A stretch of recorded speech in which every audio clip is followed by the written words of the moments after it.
بسم اللہ الرحمن الرحیم 70,000 مرتبہ کلمہ لا الہ الا اللہ محمد رسول اللہ اگر کوئی شخص پڑھتا ہے تو اس کا فائدہ کیا، اس کے بینیفٹس کیا ہیں؟ ویسے تو ذکر ہے، اور ذکر میں افضل ذکر یہی ہے لا الہ الا اللہ، حدیث میں بھی ہے، لیکن اس کا ایک اور فائدہ بھی ہے۔ اگر کوئی شخص جہنم میں ہے اور آپ چاہتے ہیں کہ اللہ تعالیٰ اس کو جہنم سے نکال کے جنت میں داخل فرما دے، تو اگر آپ اس کے لیے 70,000 مرتبہ کلمہ پڑھتے ہیں اور اس کو اصال ثواب کرتے ہیں تو اللہ تعالیٰ اس کو جہنم سے نکال کے جنت میں داخل کر دیں گے۔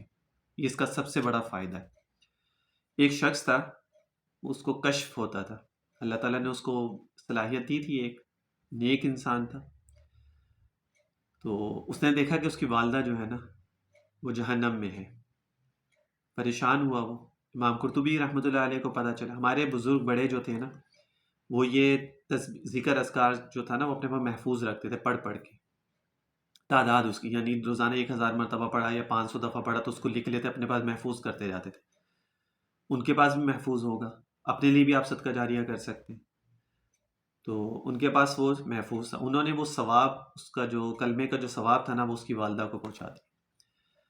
اللہ تعالیٰ نے جہنم سے نکال کے جنت میں داخل کر دیا۔ کچھ دنوں بعد اس کو دوبارہ کشف ہوا، یا اس کو خواب میں آئی، یا اس کو پتہ چلا تو کہ اس کی والدہ کو اللہ نے جہنم سے نکال کے جنت میں داخل کر دیا۔ تو امام قرطبی فرماتے ہیں کہ مجھے اس چیز کا تو اندازہ ہو گیا، پہلے بھی تھا، حدیث ہے، آپ صلی اللہ علیہ وسلم کی، جھوٹ تو ہو نہیں سکتا، غلط ہو نہیں سکتا، لیکن کیونکہ ہمارا ایمان کمزور ہوتا ہے نا، ہمارا ایمان کمزور ہے،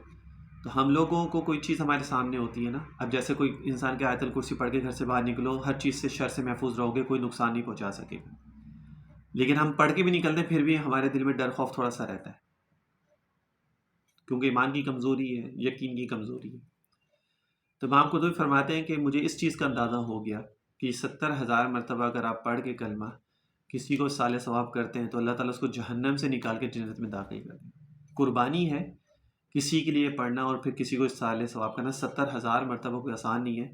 وہ شخص تو آرام سے پڑھ سکتا ہے جس کی روزانہ کی روٹین ہو پڑھنے کی، لا الہ الا اللہ لا الہ الا اللہ لا الہ الا اللہ، پڑھ کے اس کو اپنے میں محفوظ بھی کر سکتے ہیں،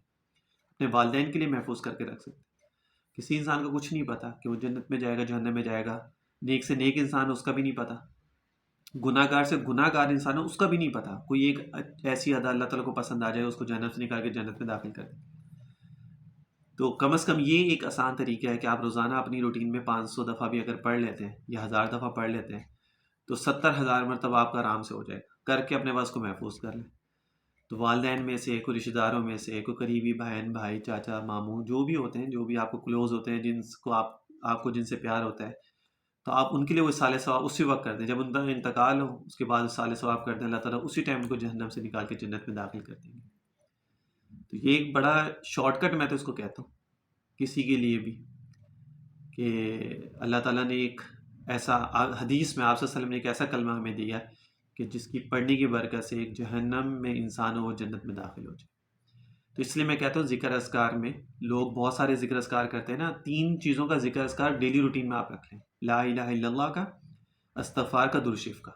کوئی آپ کو کچھ اور پڑھنے کی ضرورت نہیں، صرف یہ 3 کی ایک ایک تسبیح صبح شام پڑھ لیا کریں، تینوں کی ایک ایک تسبیح صبح، ایک ایک تسبیح شام، فجر کے بعد پڑھ لیں، مغرب عشاء کے بعد پڑھ لیں۔ باقی اپنے آپ کو گناہوں سے جتنا بچا سکتے ہیں کوشش کریں اپنے آپ کو گناہوں سے بچانے کی، بس۔ اسپیسیفکلی اگر آپ کو کسی خاص چیز کے لیے کوئی وظیفہ پڑھنا ہوتا ہے،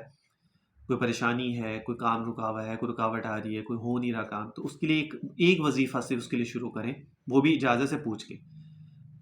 بہت سارے وظیفے مت پڑھیں، آپ اس کو خود پڑھنا شروع کریں اور ٹائم دیں، کسی بھی وظیفے کو پڑھنے کے لیے ٹائم دیا کریں۔ پہلے وہ وظیفے کی نورانیت، اس کی برکات سے ہمارا دل صاف ہوتا ہے جو گناہوں کی وجہ سے میلا ہوا ہوتا ہے، پھر جا کے اللہ تعالیٰ اس کی برکت سے ہمارے کاموں کو حل کرنا شروع کرتے ہیں۔ وہ جب تک ہمارا دل صاف ہونا شروع ہوتا ہے نا، اس سے پہلے ہم اس کو چھوڑ کے بیٹھ جاتے ہیں، پھر دوسرے کا کسی کا شروع کر دیتے ہیں، پھر 1-2 ہفتے دیکھتے نہیں ہوا، پھر اس کو بھی چھوڑ دیا، پھر تیسرے کو شروع کر دیا۔ ایسے مت کیا کریں، یہ وظیفہ پڑھنے کا طریقہ نہیں ہوتا۔ وظیفے کا مطلب ہوتا ہے کسی بھی اتھینٹک، جس کا آپ کا دل ملتا ہو، جس کا آپ کو دیکھ کے کہیں کہ نہیں یار یہ بندہ ٹھیک لگ رہا ہے مجھے، پڑھنا شروع کریں اور مسلسل پڑھیں اور پڑھتے رہیں، ایک نہ ایک دن اللہ تعالیٰ وہ کام حل کر دیتے ہیں اس کی برکت سے۔ ایسا کیسے ہو سکتا ہے کہ قرآن کی کوئی آیت ہم پڑھیں، حدیث کی کوئی دعا پڑھیں، اللہ کے ناموں میں سے کچھ پڑھیں، ہمیں وہ فائدہ نہ دے؟ جلد بازی، پیشنس ہمارے اندر نہیں ہوتے، جس کی وجہ سے وہ چیز ہماری رہ جاتی ہے، ہم نہیں کر پاتے اس کو۔ لیکن اگر آپ اس کو مستقل کریں گے نا، میں نے کیا ہے، مجھے فائدے ہوئے ہیں، میں اسی لیے لوگوں کو یہ چیزیں بار بار ریپیٹ کرتا ہوں لوگوں کو اویئرنیس دینے کے لیے کہ لوگوں کو یہ نہ سمجھے کہ یار فائدے نہیں ہوتے ہیں بھائی، سب ہوتے ہیں، ٹائم دینا پڑتا ہے، اور وہ چیز آپ کو فائدہ دیتی ہے، وہ بہت فائدہ دیتی ہے، وہ انتہا درجے کا فائدہ دیتی ہے، لیکن تھوڑا صبر رکھیں اور اس کو مستقل پڑھیں، لیکن اجازت کے ساتھ پڑھیں،